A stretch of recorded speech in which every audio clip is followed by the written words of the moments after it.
سفر میں قصر کی نماز کب سے شروع ہوتی ہے؟ میں ریلوے میں لوکو پائلٹ، یہ کیا ہوتا ہے بھائی؟ اچھا خیر ہوتا ہوگا، لوکو پائلٹ کی جاب کرتا ہوں، میں اکثر سفر میں رہتا ہوں، مجھے قصر کے بارے میں بتا دیں کہ میرا سفر کہاں سے شمار ہوگا؟ جب گھر سے ڈیوٹی کے لیے نکلتا ہوں اس وقت سے سفر شروع کیا جائے گا یا 65 کلومیٹر دور جانے کے بعد قصر نماز پڑھنی ہوگی؟ افسر خان، اتر پردیش، انڈیا سے۔ جناب افسر خان، جب آپ جہاں آپ رہتے ہیں نا وہ تو آپ کا اصل وطن ہے، جس شہر میں آپ رہتے ہیں، آپ کے بیوی بچے رہتے ہیں جہاں پہ، تو ٹرین سے جب بھی آپ اپنے شہر میں داخل ہوں گے نا، ٹرین جب بھی آپ کے شہر میں داخل ہوگی، چاہے 1 گھنٹے کے لیے، چاہے 2 گھنٹے کے لیے، چاہے 1 دن کے لیے، تو آپ نے پوری نماز پڑھنی ہے۔ اپنے شہر میں داخل ہونے کا مطلب شہر یا شہر کے مضافات، جو شہر کے قریب قریب آبادی شہر ہی کے تابع ہوتی ہے نا، تو وہاں جیسے ہی آپ کی ٹرین آ گئی تو بس آپ مقیم بن گئے، چاہے تھوڑی دیر کے لیے آپ آئے ہوں۔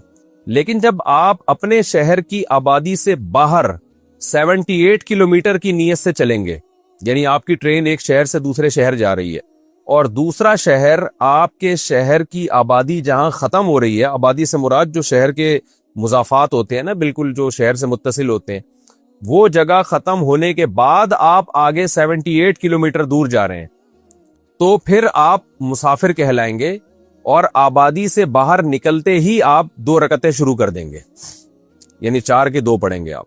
لیکن جب تک آپ شہر کے اندر ہوں گے نا، آپ کی ٹرین جیسے اسٹیشن سے ٹرین نکلی، آپ نے جانا تو شہر کے باہر 78 کلومیٹر سے دور جانا ہے، لیکن ٹرین ابھی شہر کے اندر ہی ہے، آپ کے شہر جہاں آپ کے بیوی بچے رہتے ہیں، تو پوری نماز پڑھیں گے۔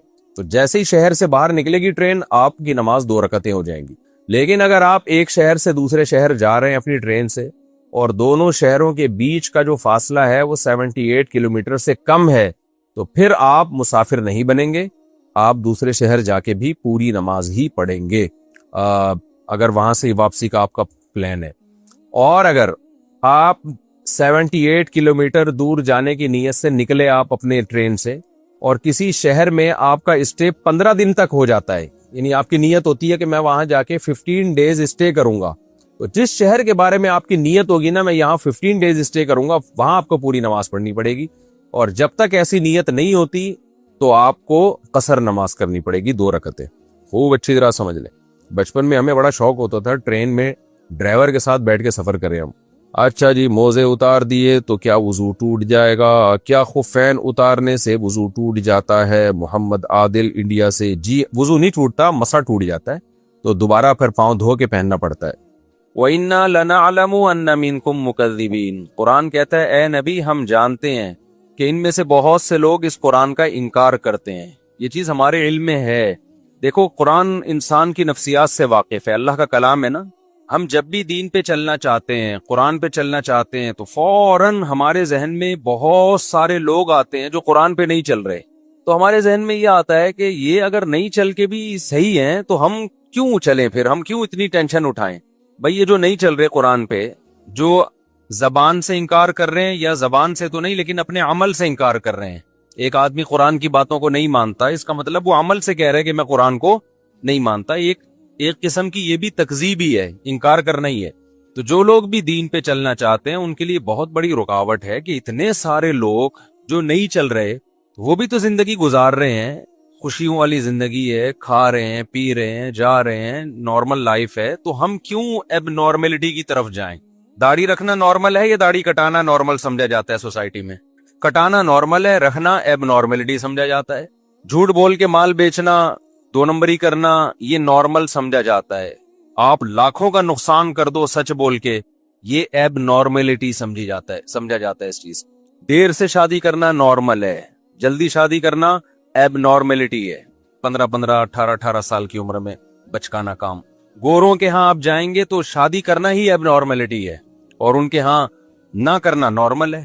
بیوی کا ہماری سوسائٹی میں کمانا یہ کوئی روٹین کی چیز نہیں ہے، نہ کمانا روٹین کی چیز ہے، لیکن گوروں کے ہاں نہ کمانا اب نارملٹی ہے، کمانا کیا ہے؟ نارمل ہے۔ آپ اگر 50 سال پہلے جائیں گے یا 100 سال پہلے اپنی سوسائٹی پہ غور کریں گے تو بہت ساری چیزیں جو ہماری سوسائٹی میں نارمل سمجھی جاتی تھیں، اب وہ اب نارملٹی کا کام سمجھا جاتا ہے۔ اس سے پتہ چلتا ہے کہ ہم جو جا رہے ہیں نا، وہ اسی طرف جا رہے ہیں جس طرف ویسٹرن کلچر گورا جا رہا ہے، جس طرف گورا جا رہا ہے، یعنی ہر چیز میں آپ غور کریں، ابھی ہمارے ہاں خواتین کا کمانا یہ نارمل نہیں ہے، یہ عجیب سا لگتا ہے. لیکن آپ ذرا ایجوکیٹڈ علاقوں میں جائیں، پڑھے لکھے علاقوں میں، یا پوش ڈیفنس سے آئے نا بھائی، ان کو زیادہ پتا ہوگا. ڈیفنس میں بہت سے گھروں میں، سب کی بات نہیں، بہت سے گھروں میں نہ کمانا اب نارملٹی ہے. بھائی وائف کیوں نہیں کماتی، جاب کیوں نہیں کرتی؟ تو ہم لوگ آہستہ آہستہ جا کدھر کو رہے ہیں؟ یورپ کی طرف جا رہے ہیں. اس کا مطلب یہ ہوا کہ ابھی ہمارے ہاں جلدی شادی کرنا یہ اب نارملٹی ہے، 30 سال میں نارمل ہے. لیکن ہمارا فیوچر کیا ہے؟ وہی ہوگا جو گورے کا ہے. کیونکہ گورا جس اسٹیپ پہ آج پہنچا ہوا ہے نا، 100 سال پہلے وہ اس اسٹیپ پہ تھا جہاں ہم آج ہیں. تو رخ ہمارا اسی طرف ہے جس طرف گورے کا ہے. اور گورا 100 سال کے بعد جہاں ہوگا، ہم 100 سال کے بعد وہاں کھڑے ہوئے ہوں گے. ایسا ہے یا نہیں ہے؟ ابھی ہمارے ہاں شراب پینا اب نارملٹی ہے. شراب سے بچنا کیا ہے بھائی؟ جب تک ہمیں کسی کے بارے میں پتا نہ ہو کہ یہ پیتا ہے یا نہیں پیتا، تو ہم یہی سمجھتے ہیں کہ نہیں پیتا. پینے کی رپورٹ چاہیے ہمیں، ورنہ نارمل تو یہی ہے کہ بھائی نہیں پیتا. آپ کے ہاں جب کوئی رشتہ لے کے آتا ہے آپ کی بچی کے لیے، تو آپ لڑکے سے پوچھتے ہیں کہ شراب تو نہیں پیتا؟ پوچھتے ہیں؟ پوچھیں گے اس کو غصہ آ جائے گا، شکل سے شرابی لگ رہا ہوں بھائی تمہیں.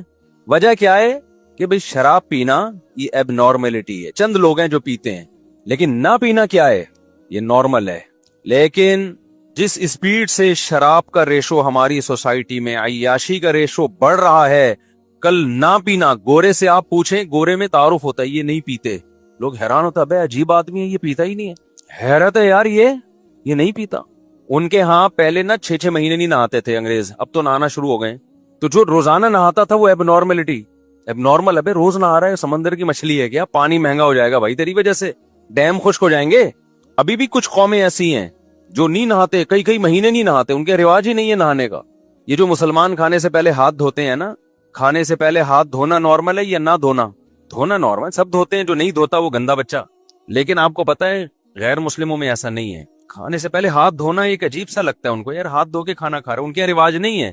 وہ تو پھر ان کے ڈاکٹروں نے ان کو اتنا سمجھایا کہ بیماریاں پھیلتی ہیں، تو سینیٹائزر وغیرہ، ابھی بھی ہاتھ نہیں دھوتے کہ اٹھ کے جا کے نلکے سے ہاتھ دھو لیں. سینیٹائزر یوز کریں گے، وہ ٹیشو آئے گا گیلا، یوں کر کے جراثیم مارنے کی کوشش کریں گے. ابے تو تمیز سے ہاتھ دھو لے جا کے. نہیں، یہ کیا ہے؟ نارمل ہے یار، ہاتھ دھو رہے. ہمارے ہاں کوئی پانی سے استنجا ہی نہ کرتا ہو، نارمل ہے اب نارمل ہے. انسان ہی نہیں ہے یار، تو پانی سے گندا ہو جائے گا بھائی. تو گوروں کے ہاں کوئی پانی یوز کرے تو وہ کیا ہے؟ اب نارملٹی ہے. تبھی ان کے ہاں واش روم میں پانی نہیں ہوتا. اس سے پتا چلتا ہے بھائی جا ہم کدھر کو رہے ہیں. بولو نا، ہم جا ادھر کو رہے ہیں. کچھ چیزیں جو ہمارے ہاں آج اب نارملٹی کی ہیں، کل وہ نارمل بن جائیں گی، اور جو آج نارمل ہیں اس کام کرنے والے کو لوگ اب نارمل کہیں گے اس کا میٹر کیا ہو گیا ہے، گھوم گیا. یہ بیوقوف آدمی 30 سال میں شادی کر رہا ہے، پاگل ہو گیا یار. یہ احمق آدمی 3 بچے ہو گئے اس کے، عجیب پاگل. یہ تو آبادی بڑھا کے غربت، یہ تو ایک دوسرے کا گوشت نوچ نوچ کے کھائیں گے، ایسا تباہی پھیل جائے گی. یہ باتیں ہوں گی کل فیوچر میں. میں یہ رپورٹ نہیں پیش کر رہا، اس سے ایک سبق دلا رہا ہوں آپ کو. میں ابھی پہلے اس مضمون کو آپ کی دماغ میں اچھی طرح بٹھا دوں، پھر میں بتاؤں گا میں بتانا کیا چاہ رہا ہوں. آج خواتین کا جاب کرنا ہماری سوسائٹی میں کوئی ایک روٹین کی چیز نہیں ہے. کل جاب نہ کرنا کیا بن جائے گا؟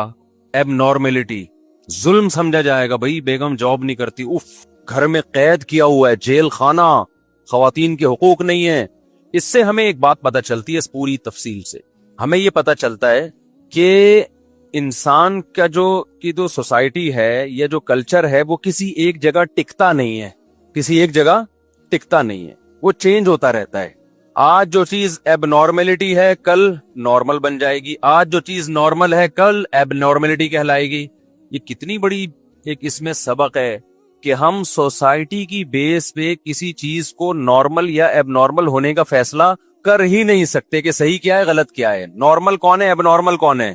کیونکہ اگر سوسائٹی کو معیار بناتے ہو تو آج سوسائٹی ایک چیز کو صحیح کہہ رہی ہے، کل بالکل اس کی اپوزٹ کو صحیح کہے گی. اس کا مطلب یہ بھی ٹھیک ہے وہ بھی ٹھیک ہے، تو 2 متضاد چیزیں ٹھیک ہو سکتی ہیں؟ نہیں ہے. بات میرا خیال ہے یہ بھائی تھوڑا پریشان ہو رہے ہیں، کہہ رہے ہیں مفتی صاحب نے کیا ٹیکنیکل قسم کی باتیں شروع کر دی ہیں، آپ کہاں سے تشریف لائے ہیں؟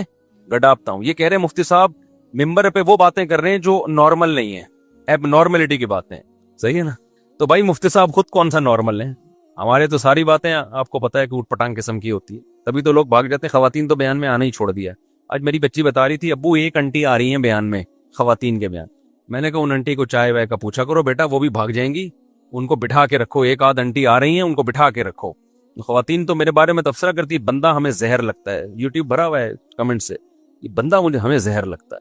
حالانکہ ہم خواتین ہی کے حقوق کی آواز اٹھا رہے ہیں, لیکن خواتین کے حقوق کی آواز اگر آپ یہ اٹھائیں کہ ان کو گھروں سے باہر نکالو, ان کو جاب دلاؤ, ان کو شوہروں کی اطاعت سے باہر نکالو, تو یہ چیز اس سوسائٹی میں نارمل سمجھی جاتی ہے. ان حقوق کی بات کرو جو سچی مچی کے حقوق ہیں, جس سے عورت کو حقیقت میں فائدہ ہے, تو وہ ایب نارمل سمجھا جاتا ہے وہ بندہ, حالانکہ وہ خواتین کو زیادہ حقوق دلا رہا ہے.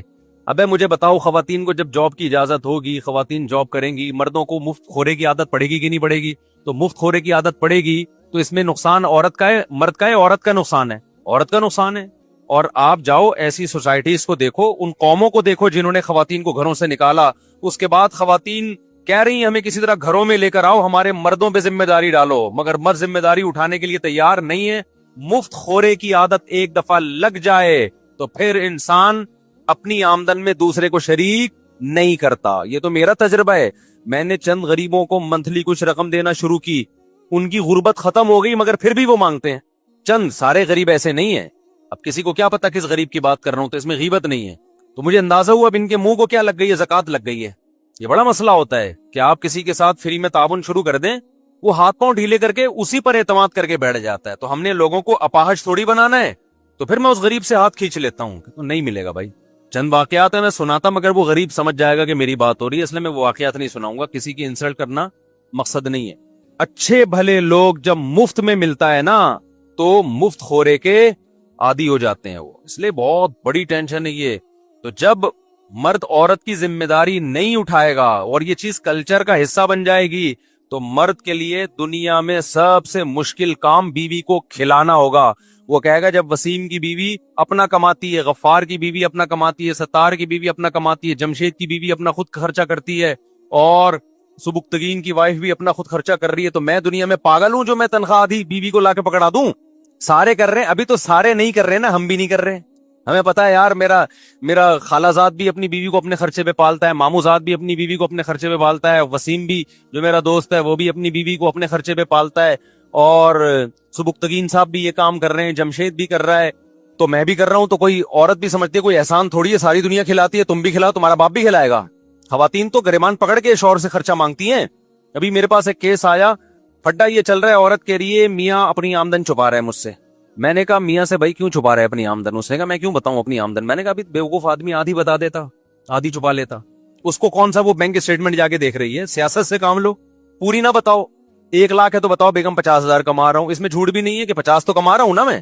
تمہیں اگر یہ ڈر ہے پوری بتا دی تو نہ بہن پہ خرچ کرنے دے گی, نہ ماں پہ خرچ کرنے دے گی, نہ صدقہ کرنے. بعض عورتیں جو میرا بیان نہیں سن رہی وہ ایسی ہوتی ہیں کہ وہ پھر شوہر اگر پوری آمدن ان کو بتا دینا تو پھر وہ چاہتی ہیں پوری ہمیں ملے, نہ یہ اپنی ماں پہ خرچ کریں نہ بہن پہ خرچ کریں. اب خواتین کہیں گی ہمارے خلاف بول رہا ہے. آپ کے خلاف نہیں بول رہا, عورت بھی تو ماں ہے نا. میں کہہ رہا ہوں یہ ماں پہ بھی خرچ کرے, یہ بہن پہ بھی خرچ کرے, تو وہ بھی تو مرد تھوڑی ہے, وہ بھی بہن ہے, وہ بھی تو عورت ہی ہے نا.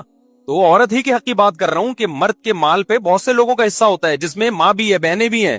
کوئی بیوہ طلاق یافتہ بہن ہے, اس کو بھی مرد کھلاتا ہے. اگر بیگم کو ساری آمدن بتا دے گا ہاتھ پاؤں کٹوا دے گا, پھر نہ ماں پہ خرچ کر پائے گا. بعض عورتیں ایسی ہوتی ہیں, ساری نہیں ہوتی, نہ ماں پہ خرچ کر پائے گا, نہ بھائی پہ بہن پہ خرچ کر سکے گا, تو بڑے مسائل کھڑے ہو جائیں گے. تو ایسے موقع پہ پھر سیاست یہ ہوتی ہے کہ مرد اپنی پوری آمدن بیگم کو نہ بتائے. اب پھڈا ہو رہا ہے. اب میں چاہ رہا تھا مرد کو آنکھ مار کے سائڈ پہ لے جاؤں, ابھی تو آدھی بتا نا, یا تو پوری نہیں, گھر میں جھگڑے ہو رہے ہیں اس میں تو کچھ تو بتا دے. لیکن وہ اتنا نیک کہہ رہے نہیں میں جھوٹ نہیں بول سکتا, میں یہ سچ کا ہیضہ ہے, یہ کیا ہے, سچ کا ہیضہ ہے. تو جھگڑے ہو رہے ہیں وہ برداشت ہو جائے گا, لڑائیاں ہو رہی ہیں وہ برداشت ہو جائے گا, جھوٹ نہیں بول سکتے. یہ حالانکہ جھوٹ بھی نہیں ہے, گول مول بات ہے. تو گول مول بات کرنا کسی پہ ظلم کرنے کے لیے جائز نہیں ہے, لیکن ایک مصلحتاً سیاستاً تاکہ اس گھر میں سکون کا ماحول پیدا ہو جائے اور آپ اپنی ماں بہنوں کو بھی کھلاتے رہو, اس میں گول بول بات کرنا شریعت میں کیا ہے, جائز ہے. اور نبی صلی اللہ علیہ وسلم کا حکم بھی ہے یہ. اب ایک مثال دیتا ہوں, آپ کو بیگم اچھی نہیں لگتی, بہت سے لوگوں کو اپنی بیگم اچھی نہیں لگتی, لیکن وہ کہتے ہیں یار بس اللہ نے ایک جوڑا باندھ دیا تو چلائیں گے, نبھاتے ہیں, دوسری عورتوں میں دلچسپی نہیں لیتے, وفا کرتے ہیں بیوی کے ساتھ. لیکن دل سی کیفیت پوچھو تو ان کو نہیں اچھی لگ رہی, لیکن گزارا چلا رہے ہیں. اب ان کی بیگم نے پوچھا اپنے شوہر سے کیا میں آپ کو اچھی لگتی ہوں؟ ان کو سچ کا ہیضہ ہے, انہوں نے بولا مجھے آپ بالکل بھی پسند نہیں ہے. اور پھڈا میرے پاس آئے کہ عورت کہے کہ میرا شوہر مجھے کہتا ہے کہ آپ مجھے اچھی نہیں لگتی, تو میں شوہر سے پوچھوں کہ بھائی تو بولا اگر اچھی لگتی ہے, تو آپ بولو, شوہر بولے کہ میں سچ بولتا ہوں, میں جھوٹ نہیں بولتا, تو میرا دل چاہے گا میں اس کو کنارے پہ لے کے طبیعت سے دھوؤں. کیا خیال ہے؟ بڑے بڑے بیوقوف دیکھیں, ابے منہ سے پھوٹ دے بھائی بیگم تم مجھے, ہو سکتا ہے یہ کہنے کی برکت سے اچھی لگنا شروع ہو جائے. زبان کے الفاظ کا انسان کے دل پہ اثر پڑتا ہے. کوئی چیز آپ کو اچھی نہیں لگتی, آپ بولو اچھی لگتی ہے, تھوڑے دنوں میں اچھی لگنا شروع, اور کوئی اچھی لگتی ہو اور آپ بولو نہیں لگتی, تھوڑے دنوں میں نہیں لگے گی وہ. نہیں, یہی بات میرا خیال ہے. اس کی میں ایک مثال دیتا ہوں. امام مالک رحمہ اللہ تعالی نے حدیث پڑھی کہ نبی صلی اللہ علیہ وسلم کو کدو بہت پسند تھا. ایک شخص نے کہا مجھے کدو پسند نہیں ہے. امام مالک کو غصہ آیا اس کے اوپر, شدید غصہ, کہ بھئی اگر پسند نہیں ہے اس موقع پہ یہ کہنے کی کیا ضرورت ہے, یہ تو نبی کا مقابلہ ہو رہا ہے نا. آپ سے کسی نے پوچھا کہ آپ کو کدو پسند ہے یا نہیں ہے, یہ بے ادبی ہے یا نہیں ہے. اب حالانکہ اس شخص نے سچ بولا, مگر یہ سچ بے موقع ہے. یہ قسم سے آپ پیغمبر صلی اللہ علیہ وسلم کا مذاق اڑا رہے ہیں کہ ان کو غلط چیز پسند ہے, انہیں وہ پسند ہے جو مجھے پسند نہیں ہے. تو الفاظ ہر جگہ ہر بات کہنے کی نہیں ہوتی کہ سب سچ ہر جگہ آ کے بولتے رہو. وہی ہے نا, وہ سچ بول دیا تھا اس شوہر نے اپنی بیوی کے سامنے, آج سے تم میری کائنات ہو, تم میری مسرت ہو, تم میری راحت ہو. وہ تو یہ سمجھ رہا تھا کہ راحت ہو, مسرت ہو, کائنات بھی تم. وہ سمجھی اپنی گرل فرینڈز کے نام بتا کے سچ بول رہے کہ میری کائنات, کائنات بھی نام ہوتا ہے لڑکیوں کا, سرف, مسرت, راحت. تو وہ سمجھی کہ یہ کہہ رہے یہ سب میں نے چھوڑ دی, آج سے سب راحت بھی تم, مسرت بھی تم, اور شاہین بھی تم, اور سب تم. تو اس نے کہا جب یہ سچ بول رہا ہے تو میں بھی سچ بولوں. تو اس نے کہا ٹھیک ہے, پھر جمشید بھی تم, غفار بھی تم, وسیم بھی تم, ستار بھی تم. ٹھیک ہے, سچ بولنے کا یہ انجام ہوتا ہے. ابے تو جو بھی تھی چھوڑ دے اس کو یار, اب نئی زندگی کا آغاز کرو. کہاں سے کہاں دائیں بائیں میں چلا گیا بات کرتے کرتے.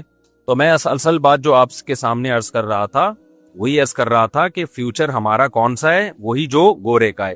تو ہم اگر کلچر کو بیس بناتے ہیں, بنیاد بناتے ہیں, کلچر آج جس چیز کو اچھا کہہ رہا ہے کل اس کو کیا کہے گا, غلط کہے گا. آج جس چیز کو غلط کہہ رہا ہے کل اس کو اچھا کہے گا. تو سوال پیدا ہوتا ہے پھر اچھا حقیقت میں کیا ہے, برا حقیقت میں کیا ہے.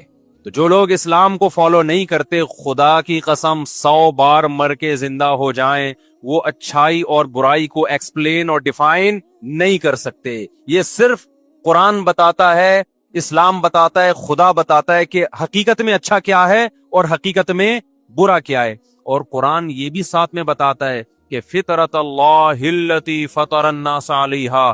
میں جب اچھائی کو ایکسپلین کرتا ہوں تو اچھائی وہ نیچر ہے جس میں میں نے انسانوں کو پیدا کیا. یعنی دلیل بھی دے رہا ہے قرآن کہ نیچر جو ہے وہ صحیح ہے, اور جو نیچر سے تمہیں چیز ہٹائے وہ کیا ہے, غلط ہے. سمجھ میں آ رہی ہے بات؟ دیکھو کچھ قوانین ایسے ہوتے ہیں جو ہماری نیچر ان کو قبول نہیں کرتی. اللہ امتحان میں ہمیں ڈالنے کے لیے ہماری نیچر کے خلاف بھی قانون سازی کر سکتا تھا. ایسے قانون بنا سکتا تھا جو ہماری نیچر جس کو قبول نہیں کرتی. اللہ کو حق تھا, وہ مالک الملک ہے. اس کی مثال ایسے ہے, آپ کا کوئی غلام ہے, آپ یہ دیکھنا چاہتے ہو میرا فرما بردار ہے یا نہیں, آپ اسے گوں کھانے کا بولو. اب گوں کھانا نیچر ہے انسان کی, بولو نا. لیکن آپ وہ کہے غلام کے باس آپ مجھے کیسی بات کا حکم دے رہے ہو, میں کہ بھائی میرا آرڈر تو مانتا ہے کہ نہیں مانتا, میں تو یہ دیکھنا چاہتا ہوں. تو اللہ کو یہ حق تھا کہ ہمیں ایسے کاموں کا حکم دیتا جو ہماری نیچر جس کو قبول نہیں کرتی. لیکن قرآن کہہ رہا ہے کہ اللہ قرآن میں دعویٰ کر رہا ہے کہ میں ارحم الراحمین ہوں. میں نے ایسے احکام تمہیں دیے جو عین تمہاری نیچر ہے, عین فطرت ہیں, فطرت سے ہٹ کے کوئی آرڈر نہیں دیا. اس سے پتہ چلتا ہے کہ اسلام پہ چلنا مزے کا کام ہے, کڑوا گھونٹ نہیں ہے. کڑوا اس کو لگے گا جو نیچر سے ہٹ گیا ہے, جس کو گوں کھانے کی عادت پڑ گئی ہے, اس کو شہد میں تھوڑی مزہ آئے گا. نہیں آ رہی میرا خیال ہے بات سمجھ میں. اب مسئلہ کیا ہو گیا ہے کہ ہم چونکہ گورے کو فالو کر رہے ہیں, وہ مذہب سے بغاوت کر چکا ہے, مذہب سے بغاوت کے نتیجے میں وہ نیچر سے ہٹ گیا ہے, لہذا ہمیں بھی نیچر سے ہٹا رہا ہے. اور ہم بھی آدھے ہٹ چکے ہیں, پورے نہیں ہٹے ابھی. جب پورے ہٹیں گے تو ہمارے یہاں 30 سال میں شادی بھی ایک مذاق سمجھا جائے گا. پھر ہمارے یہاں 2 بچے بھی مذاق سمجھا جائے گا کہ یار یہ کیا کر رہا ہے, بیوقوفوں والا کام. پھر انگریز تو ایک بھی نہیں پیدا کرتا, بہت مشکل سے ایک آدھ, وہ بھی کہیں ادھر. ابھی ایک کیس آیا نا برطانیہ میں, پتہ ہے آپ کو, برطانیہ کی عدالت میں ایک کیس, ان کے یہ نارمل ہے, نارمل اور اب نارمل میں ایک اور مثال آ گئی ذہن میں. برطانیہ میں ابھی کورٹ میں ایک کیس چلا ہے, میرے دوست نے مجھے پورے اس کے لنک بھیجے تھے. خاتون نے کہا کہ یہ جو میرا بچہ ہے یہ فلاں صاحب کا ہے, کوئی بھی ان کے غفار بھائی ہوں گے یا انگریزوں کے جو بھی کریکٹر ہے نا, یہ تو انگریزوں کے جو بھی, یہ ان کا ہے. بھائی تو میں کہہ رہا ہوں وہ تھوڑی کہہ رہی تھی بھائی. اس کو بلایا گیا, اس نے بولا میرا تو نہیں ہے.